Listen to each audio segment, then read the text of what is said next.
എന്നെ എല്ലാ കൂട്ടുകാരും സുഖമായിട്ട് വിശ്വസിക്കുന്നു. അപ്പൊ നമുക്ക് ഒരുപാട് ഫെർട്ടിലൈസർ ഒക്കെ ഞാൻ പറഞ്ഞു തന്നിട്ടുണ്ട്. അതുപോലെ തന്നെ ഇന്നും നല്ലൊരു ഫെർട്ടിലൈസർ ഉണ്ടാകാൻ സഹായിക്കുന്ന ഒരു അടിപൊളി ഫെർട്ടിലൈസർ ആണ്. അപ്പോൾ വീഡിയോ സ്കിപ്പ് ചെയ്യാൻ കാണണം.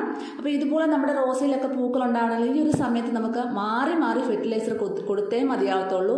എന്നാൽ മാത്രമേ നല്ല കൊലയായിട്ടുള്ള റോസയിലാണെങ്കിൽ നല്ല കൊലയായിട്ട് പൂക്കൾ ഉണ്ടാകത്തുള്ളൂ. ഇതുപോലെ തിങ്ങി നിറഞ്ഞ് പൂക്കൾ ഉണ്ടാകത്തുള്ളൂ കേട്ടോ.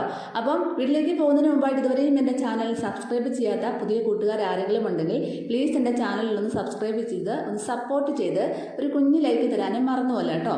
അപ്പോൾ ഞാൻ ഒരുപാട് ഫെർട്ടിലൈസറൊക്കെ ഞാൻ കാണിച്ചിട്ടുണ്ട്. അപ്പം അതൊക്കെ കാണാത്തവരുണ്ടെന്ന് പോയി കണ്ടിട്ട് ചെയ്ത് കൊടുക്കുകയാണെങ്കിൽ തീർച്ചയായിട്ടും നിങ്ങൾക്ക് നല്ലൊരു റിസൾട്ട് കിട്ടുന്നതായിരിക്കും.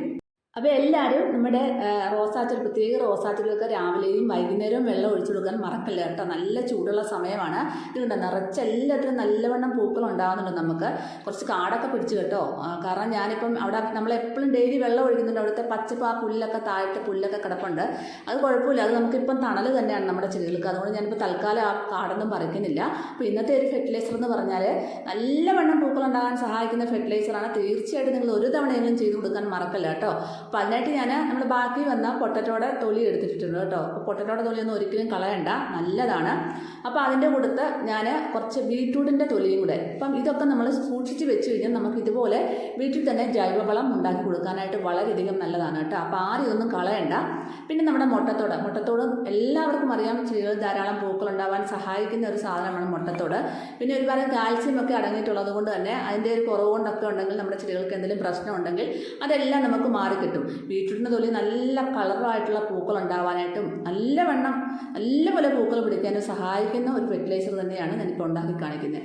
അപ്പോൾ ഇതിനകത്തേക്ക് ഞാൻ പച്ചരി കഴുകിയ വെള്ളമാണ് ഒഴിച്ചു കൊടുക്കുന്നത് ആദ്യമേ കേട്ടോ. അപ്പോൾ പച്ചരി കഴുകിയ വെള്ളമൊക്കെ കൊണ്ട് ഇനി കളയണ്ട. നമ്മുടെ ഇപ്പോൾ ചെടികൾക്ക് നല്ല തണുവ് കിട്ടും. അതായത് ഇപ്പം നല്ല ചൂട് സമയമാണല്ലോ. അപ്പോൾ ഇതൊക്കെ ഒഴിച്ചു കൊടുത്താൽ വളരെയധികം നല്ലതാണ്.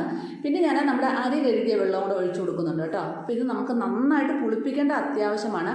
പുളിപ്പിച്ചതിന് ശേഷം മാത്രമേ കൊടുക്കാവുള്ളൂ. എന്നാലാണ് നമുക്ക് ആ കറക്റ്റ് ഒരു റിസൾട്ട് കിട്ടുന്നത് കേട്ടോ. അപ്പോൾ ഈ പച്ചരി കഴുകിയ വെള്ളം ഇല്ലെങ്കിൽ കുഴപ്പമില്ല, അരി കഴുകിയ വെള്ളമോ കഞ്ഞിവെള്ളമോ ഒക്കെ ഒഴിക്കാം. അപ്പം ഞാനത് നമുക്ക് കളയാതെ എടുത്ത് കൊടുക്കുകയാണ്. ഇനി നമുക്ക് ശർക്കര, ഒരു നെല്ലിക്ക വലിപ്പത്തിലുള്ള ഒരു ശർക്കര പീസ് ഇട്ട് കൊടുക്കുന്നുണ്ട്.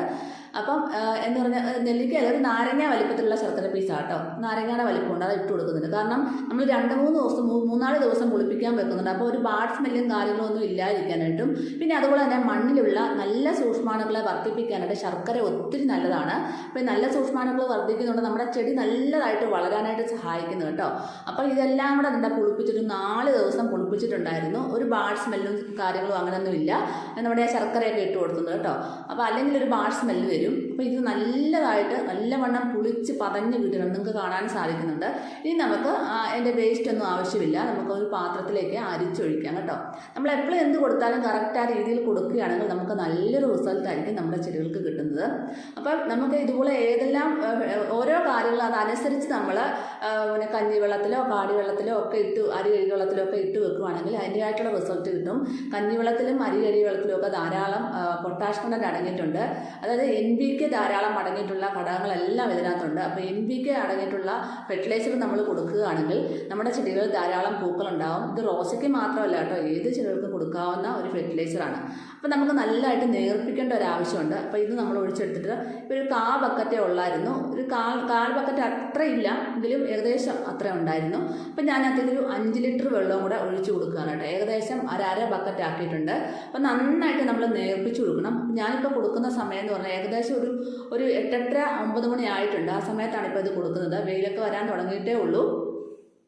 അപ്പോൾ ഞാൻ രാവിലെയാണ് ഒഴിച്ചു കൊടുക്കുന്നത്. കാരണം വൈകുന്നേരം ഒഴിച്ചു കൊടുക്കുന്നതിനെക്കാട്ടിയും നമ്മൾ ഈ ഫെർട്ടിലൈസർ ഒഴിച്ചു കൊടുക്കുമ്പോൾ എപ്പോഴും രാവിലെ ഒഴിച്ചു കൊടുക്കുന്നതാണ് ഏറ്റവും നല്ലത്. അപ്പോൾ നല്ലപോലെ ഇളം വെയിലൊക്കെ കൊണ്ടിട്ട് നല്ലതായിട്ട് അതിൻ്റെ തണ്ടുകളിലൂടെയും വേരുകളിലൂടെ ഒക്കെ വലിച്ചെടുത്തിട്ട് ആ ചെടി നന്നായിട്ട് വളരാനായിട്ട് സഹായിക്കും. അതുപോലെ തന്നെ പെട്ടെന്ന് തന്നെ പൂക്കളും മുട്ടുകളും ഒക്കെ ഉണ്ടാവാനായിട്ട് സഹായിക്കുന്ന ഒരു ഫെർട്ടിലൈസറാണ്. ഇനി അത്യാവശ്യമായിട്ട് ചെയ്ത് കൊടുക്കുന്നത് നമ്മുടെ എപ്സം സോൾട്ടാണ് കേട്ടോ. എപ്സം സോൾട്ട് ഇപ്പം നമ്മുടെ ആ ഒരു ചൂട് സമയം ആയിക്കേണ്ട ഇലകൾക്കൊക്കെ ഒരു ഇല പച്ച നിറമില്ലാതൊക്കെ നിൽക്കുന്ന ഒരു സമയമുണ്ട്.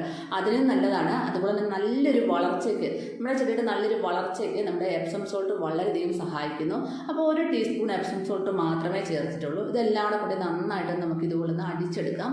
ഞാൻ ഈ കാണിക്കുന്ന പോലെ തന്നെ രീതിയിൽ നിങ്ങൾ ചെയ്ത് കൊടുക്കണം കേട്ടോ. അല്ലാതെ വെള്ളമൊന്നും ഒഴിക്കാതെ കുറുക്കിയൊന്നും ഒഴിച്ചു കൊടുക്കരുത്. നല്ലൊരു ഡയലൂട്ട് ചെയ്തിട്ട് ഒഴിച്ചു കൊടുക്കുക. നമ്മുടെ റോസ ഉണ്ടോ, പുതിയൊരു റോസ മേടിച്ചതായിരുന്നേ.